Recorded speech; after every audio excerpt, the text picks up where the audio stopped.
Hi hello வணக்கம். எதுக்காக இந்த பதிவுன்னா, புரட்சி கலைஞர் கேப்டனுக்கு பத்மபூஷன் விருது கொடுத்துருக்காங்க. தாமதமான விருது தான், இருந்தாலும் அதுக்கு முழுக்க முழுக்க 100% தகுதியான விருது கேப்டனுக்கு. எப்படின்னா, தன்னோட சமாதியில் 125 நாள் தொடர்ந்து அன்னதானம் பண்ணியிருக்காங்க. கிட்டத்தட்ட ஒரு 15 லட்சம் பேருக்கு மேலே வந்து அதை ஒரு கோவிலாக ஆலயமாக வந்து தரிசித்து போயிருக்கிறாங்க.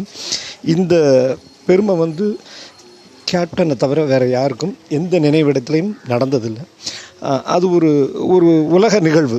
அதுக்கு வந்து உலக சாதனையில் இருந்த விருது கொடுத்துருக்காங்க கேப்டன் நினைவிடத்துக்கு. பத்மபூஷன் விருது பெற்ற கேப்டனுக்கும் அதை வந்து பிரேமலதா அண்ணியார் போய் வாங்கியிருக்கிறாங்க. அவரோட ரசிகர்களுக்கு எல்லாருக்குமே, அவரோட தொண்டர்கள் எல்லாருக்குமே, அவர் நேசிக்கிற எல்லாருக்குமே இது ரொம்ப சந்தோஷமாக இருக்கும். எனக்கும் சந்தோஷமாக இருக்குது. இதை உங்ககிட்ட பகிர்ந்துக்கிறேன். கேப்டன்